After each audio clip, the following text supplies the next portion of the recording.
इस कहानी की शुरुआत होती है सेबेस्टियन नाम की एक आदमी से, जो कि जर्मनी के एक बैंक में कैशियर का काम करता है। फिलहाल सेबेस्टियन अपने लैपटॉप में एक वीडियो रिकॉर्ड कर रहा था और इस वीडियो में वो हांस वगनेर नाम के एक आदमी की कहानी सुना रहा था। इस कहानी के मुताबिक हैंस बहुत बड़ा लॉकरस्मिथ था, जिसने एक दुर्घटना में अपने परिवार के सभी लोगों को खो दिया था। अब अपने परिवार की याद में उसने इस दुनिया के 4 सबसे अनोखे लॉकर्स का आविष्कार किया और इन लॉकर्स के नाम दी रेन गोल्ड, दी वेलक्रीब, दी सीगफ्रीड और दी गॉडडैम। हांस ने इन लॉकर्स को ऐसे डिजाइन किया था कि अगर कोई इन्हें जबरदस्ती खोलने की कोशिश करे तो इनके अंदर मौजूद सारा सामान जलकर खाक हो जाए। अब जब हांस का काम पूरा हो गया तो उसने खुद को हमेशा हमेशा के लिए अपने बनाए गॉड डैम लॉकर के अंदर बंद कर लिया। अब लाख कोशिशों के बाद भी जब कोई भी इस लॉकर को खोल नहीं पाया तो इसे हांस की समाधि मानकर समंदर की गहराइयों में दफना दिया गया। अब सेबेस्टियन की इस कहानी के हिसाब से हांस के बनाए उन 4 लॉकर्स में से 3 लॉकर्स आज भी इस दुनिया में मौजूद हैं, लेकिन वो कहां और किसके पास हैं ये बात किसी को नहीं मालूम। अब पूरी कहानी बताने के बाद सेबेस्टियन ने वीडियो बंद कर दिया और उसे यूट्यूब पर अपलोड कर दिया। इसके बाद उसने टेबल पर रखे एक लॉकर को खोलने की कोशिश की और मात्र 8 सेकंड के अंदर उसने इस लॉकर को खोल भी दिया। अब अपनी काबिलियत को देखकर सेबेस्टियन खुद भी काफी हैरान हो गया और खुशी खुशी अपने काम पर निकल गया। उसने पास मौजूद कॉफी शॉप से कॉफी खरीदी और सीधा अपने बैंक पहुंचा। अब बैंक पहुंचते ही उसका सामना एक लेडी से हो गया जो उस पर पागलों की तरह चिल्लाए जा रही थी क्योंकि बैंक ने उसका चेक पास नहीं किया था। अब इस बातचीत के बीच सेबेस्टियन की नजर टीवी पर गई और न्यूज पर उसने देखा कि दुनिया के अलग अलग देशों में ज़ॉम्बीज़ का हमला हो चुका है। अब ये खबर सुनकर सेबेस्टियन थोड़ा घबरा गया और उसे अपने सामने मौजूद लेडी भी एक ज़ॉम्बी लगने लगी। इसलिए उसने बिना देरी किए इस लेडी का चेक पास कर दिया और उसे यहाँ से रवाना कर दिया। अब लंच के दौरान जब सेबेस्टियन ने अपना यूट्यूब चैनल खोला तो वो पूरी तरह से हैरान हो गया क्योंकि आज पहली बार किसी ने उसकी वीडियो पर कमेंट किया था। इस कमेंट में लिखा था, अगर तुम अपना टैलेंट दुनिया को दिखाना चाहते हो तो आज रात इस पते पर पहुंच जाना। अब रात होते ही सेबेस्टियन उस पते पर पहुंचा जहां ढेर सारे लोग पहले से मौजूद थे। दरअसल इस बिल्डिंग में एक सेफ ट्रैकिंग कंपटीशन चल रहा था और सेबेस्टियन को भी इस कंपटीशन में पार्टिसिपेट करना था। अब बहुत जल्द पहले राउंड की शुरुआत हो गई और यहाँ मौजूद सभी लोग अपने अपने लॉकर्स को खोलने में लग गए। अब क्योंकि सेबेस्टियन इस काम में माहिर था इसलिए वो एक एक करके सभी राउंड्स को पास करता गया और बड़ी आसानी से फाइनल तक पहुंच गया। अब फाइनल राउंड के अंदर उसका सामना न्यू नाम के एक लड़के से हुआ और इन दोनों का टास्क था एक बहुत ही कॉम्प्लिकेटेड लॉकर को 3 मिनट के अंदर खोलना। अब समय शुरू होते ही न्यू अपने काम पर लग गया पर सेबेस्टियन बिल्कुल शांत और बेपरवाह दिखाई दिया, जैसे उसे इस गेम से कोई मतलब ही नहीं। लेकिन जब घड़ी में केवल 30 सेकंड बचे थे तब उसने तिजोरी को छूकर उसे महसूस किया और मात्र 10 सेकंड के अंदर इस दरवाजे को खोल दिया। ये देखकर सभी लोग हैरान हो गए और सेबेस्टियन के लिए तालियां बजाने लगे। अब इस तालियों की गूंज के बीच उसकी नजर ग्वेन नाम की एक लेडी पर गई और इस खूबसूरत लेडी को देखते ही सेबेस्टियन उससे अट्रैक्ट हो गया। हालांकि वो इस बात से अनजान था कि ग्वेन उसकी जिंदगी को बदल कर रख देगी और समय के साथ साथ उसे ग्वेन के बारे में कई दिलचस्प बातें पता लगेंगी, जैसे कि वो सिर्फ 6 साल की थी जब उसने अपनी पहली घड़ी चुराई थी। 16 साल की उम्र में उसका दिल टूटा और उसने अपनी पहली कार चुराई। मात्र 17 साल की उम्र में इंटरपोल ने उस पर रेड नोटिस जारी कर दिया। अब अगली सुबह सेबेस्टियन दोबारा से उस कॉफी शॉप में पहुंचा जहां ग्वेन को देखते ही उसने अपने ऊपर पूरी कॉफी गिरा ली। इसके बाद ये दोनों एक टेबल पर बैठे जहां ग्वेन ने बताया कि तुम्हारे वीडियो पर कमेंट करने वाला कोई और नहीं बल्कि वो खुद है। ग्वेन कहती है कि मैं एक वांटेड चोर हूँ और दुनिया भर की पुलिस मेरे पीछे पड़ी है। मेरा अगला मिशन उन 3 अनोखे लॉकर्स को लूटना है जिनका जिक्र तुमने अपने वीडियो में किया था, यानी कि हांस वेगनेर की वो 3 तिजोरियां। दरअसल ग्वेन सेबेस्टियन को इस प्लान में शामिल करना चाहती थी क्योंकि वेगनर की बनाई तिजोरियों के बारे में सेबेस्टियन से बेहतर और कोई नहीं जानता। वो सेबेस्टियन को समझाती है कि इस चोरी को अंजाम देने के लिए उनके पास केवल 4 दिनों का वक्त है क्योंकि 4 दिनों बाद इन सभी तिजोरियों की लोकेशंस बदल दी जाएंगी। इसके बाद उसने सेबेस्टियन को एक एड्रेस दिया और उससे कहा कि अगर तुम इस मिशन के लिए तैयार हो तो कल सुबह तक इस पते पर पहुंच जाना। अब उस रात सेबेस्टियन अपने घर पहुंचा और ग्वेन के दिए ऑफर के बारे में सोचने लगा। अब क्योंकि वो हांस वेगनेर का एक बहुत बड़ा फैन था और हमेशा से उन तिजोरियों को खोलना चाहता था, इसलिए उसने ग्वेन के प्लान में शामिल होने का फैसला किया। अब अगले दिन वह ग्वेन के बताए पते पर पहुंचा जहां उसकी मुलाकात टीम के बाकी लोगों से हुई। ग्वेन के अलावा इस टीम में और 3 लोग थे जिनके नाम थे कुरीना, रोल्फ और ब्रैड। कुरीना इस टीम की हैकर है जबकि रोल्फ टीम का ड्राइवर और ब्रैड इस टीम का गनमैन। अब इन सब ने मिलकर सेबेस्टियन को पूरा प्लान समझाया और बिना समय गंवाए पेरिस के लिए रवाना हो गए क्योंकि उन 3 में से एक तिजोरी यानी कि रेन गोल्ड पेरिस के एक बैंक में मौजूद है। अब प्लान के मुताबिक सेबेस्टियन बैंक के अंदर गया और लॉकर रूम के टॉयलेट में जाकर छुप गया। इसके बाद ग्वेन ढेर सारा सामान लेकर बैंक की ओर बढ़ी और गार्ड को वो सामान पकड़ाने के बहाने बैंक के पिछले दरवाजे की चाबी चुरा ली। इसके बाद वो बैंक के अंदर आई जहां उसने पहले से एक लॉकर खुलवा रखा था, इसलिए बैंक के एक स्टाफ ने उसे लॉकर रूम तक पहुंचाया और खुद वहां से चली गई। इसके बाद ग्वेन ने सेबेस्टियन को टॉयलेट से बाहर निकाला और उसे लेकर उस जगह पर पहुंची जहां रेन गोल्ड सेफ को रखा गया था। अब इस खूबसूरत तिजोरी को देखकर सेबेस्टियन के तो मानो होश ही उड़ गए क्योंकि हांस वेगनेर की तिजोरी खोलना उसका बचपन का सपना था। अब अब बिना समय गवाए उसने अपना काम शुरू कर दिया और एक एक करके सभी लॉक्स को खोलता गया। देखते ही देखते उसने ये तिजोरी खोल दी जिसके अंदर पैसों का ढेर मौजूद था।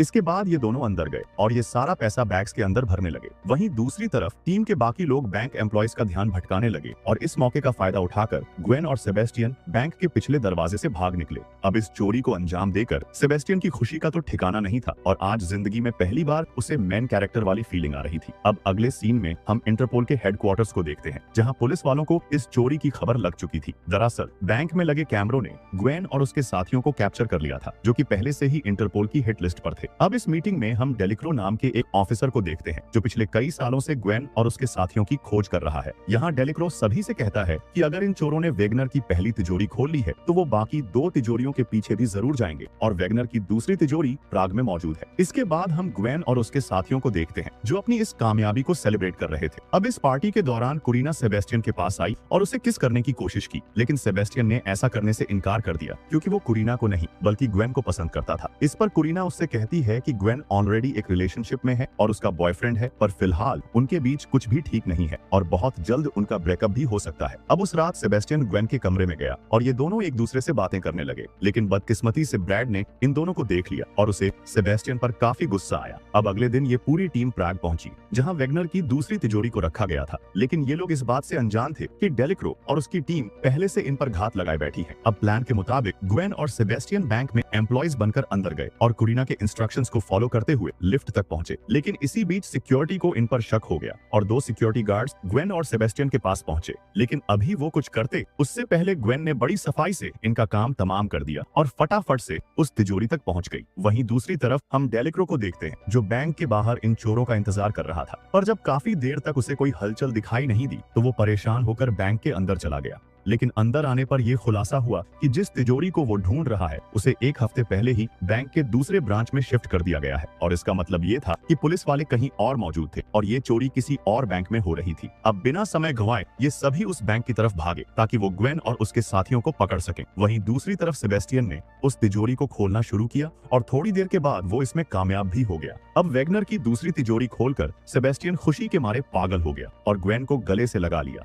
वहीं दूसरी तरफ बैंक की सिक्योरिटी टीम ने पूरे बैंक में हाई अलर्ट जारी कर दिया क्योंकि उन दोनों गार्ड्स का कोई अता पता नहीं था। अब हाई अलर्ट लगते ही कुरीना ने प्लान बी की शुरुआत की और ब्रैड को एक लुटेरा बनाकर बैंक के अंदर भेज दिया। अब अंदर आते ही उसने बैंक में मौजूद सभी लोगों को गन पॉइंट पर ले लिया, जिससे सबका ध्यान ग्वेन और सेबेस्टियन से हटकर उस पर चला गया। इस डिस्ट्रक्शन का फायदा उठाकर इन दोनों ने सारे पैसे बैग्स में भर लिए और काम खत्म होते ही ब्रैड को सिग्नल दे दिया। अब सिग्नल के मिलते ही ब्रैड बैंक से बाहर आने लगा, पर तभी एक सिक्योरिटी गार्ड ने उसके कंधे पर गोली मार दी, लेकिन इसके बावजूद भी ब्रैड रुका नहीं और जैसे तैसे करके अपनी गाड़ी तक पहुंचा। अब ब्रैड के बाहर आते ही बैंक में मौजूद बाकी लोग भी बाहर आने लगे और इस भीड़ का फायदा उठाकर ग्वेन और सेबेस्टियन भी बाहर आ गए। इसके बाद वो अपनी गाड़ी की तरफ भागे, जहां ब्रैड ने ग्वेन को तो अंदर खींच लिया, लेकिन सेबेस्टियन को जानबूझकर बाहर धकेल दिया। ब्रैड ने ऐसा इसलिए किया क्योंकि वो ग्वेन और सेबेस्टियन को एक साथ देखकर खुश नहीं था और उसे डर था कि कहीं सेबेस्टियन ग्वेन को उससे चुरा न ले। इधर सेबेस्टियन ने पुलिस की गाड़ियों को अपनी तरफ आते देखा और अपनी जान बचाने के लिए वो एक साइकिल लेकर वहां से भागने लगा। अब काफी देर भागने के बाद आखिर उसने पुलिस को चकमा दे ही दिया और एक ट्रेन पर बैठकर प्राग से बाहर निकल गया। वहीं दूसरी तरफ ग्वेन और ब्रैड के बीच कहासुनी हो गई, जिस पर ब्रैड ने उसे समझाया कि अब उन्हें सेबेस्टियन की कोई जरूरत नहीं है क्योंकि उन्होंने वेगनर की 2 तिजोरियों को लूट लिया है और अब उनके पास करोड़ों रुपए हैं, इसलिए उन्हें उस तीसरी तिजोरी को खोलने की कोई जरूरत नहीं है। लेकिन ग्वेन को इन बातों से कोई फर्क नहीं पड़ा और उसने सेबेस्टियन के पास वापस जाने का फैसला किया। ग्वेन बिना कुछ सुने गाड़ी से बाहर आ गई। अब ग्वेन के साथ साथ कुरीना भी गाड़ी से बाहर आ गई और इन दोनों ने ब्रैड का साथ छोड़कर सेबेस्टियन को ढूंढने का फैसला किया। इधर जैसे तैसे करके सेबेस्टियन अपने घर पहुंचा, जहां ग्वेन और कुरीना पहले से उसका इंतजार कर रही थी। अब इन दोनों को अपने सामने देखकर सेबेस्टियन गुस्से से लाल हो गया और इन दोनों को यहाँ से जाने को कहा। इस पर ग्वेन ने उसे समझाया कि ब्रैड ये चोरी सिर्फ पैसों के लिए कर रहा था, जबकि मेरा और तुम्हारा मकसद वेगनर के उन तीनों तिजोरियों को खोलना था। यहाँ ग्वेन ने सेबेस्टियन से वादा किया कि चाहे कुछ भी हो जाए मैं तुम्हारा साथ कभी नहीं छोड़ूंगी। ये सुनकर सेबेस्टियन भी शांत हो गया और उस तीसरी तिजोरी को खोलने के लिए राजी हो गया। इसके बाद ये तीनों स्विट्जरलैंड पहुंचे, जहां के एक बहुत बड़े कसिनो में वेगनर की आखिरी तिजोरी को रखा गया था। लेकिन इन तीनों के अलावा स्विट्जरलैंड में कोई और भी मौजूद था और वो था डेलिक्रो। इसी बीच डेलिक्रो की टीम ने कुरीना की रेडियो फ्रीक्वेंसी को टेप करके ये पता लगाया कि उस तिजोरी को खोलने के लिए ग्वेन और सेबेस्टियन 5 बजे कसिनो के अंदर जाएंगे। अब डेलिक्रो ने पूरे 8 घंटों तक वेट किया और जैसे ही घड़ी में 5 बजे वो अपनी टीम को लेकर अंदर गया और कसिनो की मालकिन से उस तिजोरी के बारे में पूछा। इस पर इस लेडी ने जवाब दिया कि कुछ घंटों पहले इंटरपोल ने मुझे खबर दी थी कि वैगनर की वो आखिरी तिजोरी चोरों के निशाने पर है और बेहतर ये होगा कि मैं उसे किसी सेफ जगह पर शिफ्ट कर दूं। दरअसल 8 घंटे पहले कुरीना ने एक इंटरपोल ऑफिसर बनकर कसिनो की मालकिन को कॉल किया और उसे ये झूठी इंफॉर्मेशन दी। अब कसिनो की मालकिन ने एक सिक्योरिटी कंपनी को फोन किया ताकि वो तिजोरी को किसी सेफ जगह पर शिफ्ट कर सके, लेकिन तिजोरी को शिफ्ट करने का काम कोई कंपनी नहीं बल्कि ग्वेन और सेबेस्टियन कर रहे थे। अब यहाँ डेलिक्रो को समझ आया कि कुरीना ने जानबूझकर अपनी बातें लीक की थी ताकि वो पुलिस को गुमराह करके इस चोरी को अंजाम दे सके। इसके बाद हम ग्वेन और सेबेस्टियन को देखते हैं जो उस तिजोरी को लेकर काफी दूर निकल चुके थे और अब सेबेस्टियन इस आखिरी तिजोरी को भी खोलने वाला था। वहीं दूसरी ओर ब्रैड और उसका साथी कसिनो के बाहर ग्वेन और सेबेस्टियन का इंतजार कर रहे थे, पर जब काफी देर तक उन्हें कोई हलचल दिखाई नहीं दी तो उन्होंने ग्वेन के फोन को ट्रैक किया और तब ये खुलासा हुआ कि ग्वेन और सेबेस्टियन ने पहले ही वो तिजोरी चुरा ली है। इस बात का पता लगते ही ये फौरन उन दोनों के पीछे निकल गए, लेकिन इसी बीच कुरीना ने अपने सिस्टम पर ब्रैड के फोन को देखा जो तेजी से ग्वेन और सेबेस्टियन की ओर बढ़ रहे थे। तभी पुलिस ने उसे चारों तरफ से घेर लिया और उसे सरेंडर करने को कहा, लेकिन गिरफ्तार होने से पहले उसने जैसे तैसे करके ग्वेन तक ये खबर पहुंचा दी और अपने फोन को गाड़ी के नीचे डाल दिया। वहीं दूसरी तरफ सेबेस्टियन ने इस आखिरी तिजोरी को भी खोल दिया और इस तिजोरी को खोलकर उसकी खुशी का तो ठिकाना नहीं था। इसके बाद उन्होंने गाड़ी रोकी और तिजोरी में मौजूद सारे पैसों को बैग्स के अंदर भरने लगे, लेकिन अभी ये लोग यहाँ से निकल पाते तभी ब्रैड वहाँ पहुँच गया और इन दोनों पर गन तान दी। दरअसल ब्रैड भी उन पैसों में अपना हिस्सा चाहता था, लेकिन ग्वेन ने ऐसा करने से साफ इनकार कर दिया। अब ना सुनकर ब्रैड गुस्से से लाल हो गया और उसने सेबेस्टियन पर गोली चला दी, लेकिन ब्रैड की बंदूक खाली थी क्योंकि ग्वेन ने उसकी गन से गोली निकाल दी थी, क्योंकि उसे यकीन था कि ब्रैड धोखा जरूर देगा। इतना कहकर उसने अपनी बंदूक निकाल ली और इस पूरे सिचुएशन को अपने कंट्रोल में ले लिया। इसके बाद उसने ब्रैड और उसके साथी को गाड़ी से बांधा और पैसे लेकर सेबेस्टियन के साथ वहां से भाग निकली। अब प्लान के मुताबिक ग्वेन और सेबेस्टियन एक बोट तक पहुंचे ताकि वो नदी के रास्ते देश छोड़कर फरार हो सकें, लेकिन भागने से पहले सेबेस्टियन ने डरते हुए अपने प्यार का इजहार किया और ग्वेन ने भी उसके इस प्यार को एक्सेप्ट कर लिया। लेकिन इससे पहले कि दोनों यहाँ से भाग पाते, डेलिक्रो इनका पीछा करते हुए यहाँ तक आ पहुंचा। यहाँ उसने ग्वेन और सेबेस्टियन पर अपनी बंदूक तान दी और उन्हें सरेंडर करने को कहा, लेकिन ग्वेन ने ऐसा करने से इनकार कर दिया और अपनी गन निकालकर डेलिक्रो पर तान दी।